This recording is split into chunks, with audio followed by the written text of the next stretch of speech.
Jana kwenye ule mto si ndio nimemkamata mamba? Wewe. Jamaa atakupoteza huyu. Upoteze mara ngapi wewe? Mimi nimemkamata mamba ule. Mamba nimemkamata, fujue nilichomfanya? Nimempiga makofi ya huyu. Masala wangu masala. Hivi mwanetu.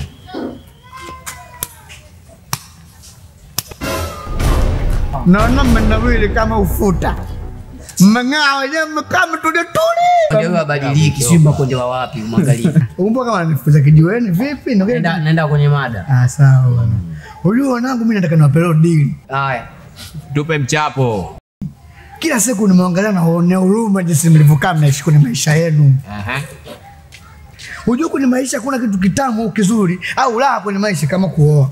Umeona jinsi nilivyonawili kitambi kimetoka nyinyi mnavitaka. Kama wale sisi tumekaa na kusikiliza kumbe unatuletea habari za ndoa. Sasa masuala mkio. Wewe tulia. Hadithi yako inatufundisha nini? Hadithi yangu ni kitu kimoja. Mbona mbele niwape story. Umeona kama huyu bwana huyu. Huyu bwana asubuhi anaingia dukani na ncho sabuni, jioni kama hizi. Unaweza kufanya nini na sabuni? Ngoja. Makonde. Nataka kuniambia huyu anapanda mnazi kwa mkono mmoja. Anapanda mkono kwa nazi mmoja huyu. Nilijua.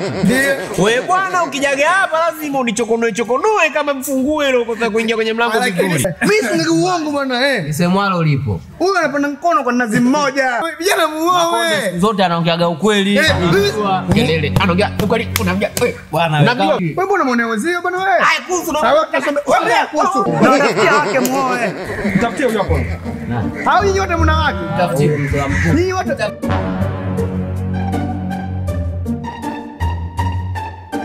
Ndio saizi mashemeji. Wewe mashemeji. Hivyo mwanaume. nakuja nisinapiga Kwa story kidogo. Kimbia kurupu paka hapa kijiweni. Pale nyumbani ile aibu yako mmwachia nani? Sasa mke wangu aibu nyumbani uniletea kijiweni manake nini?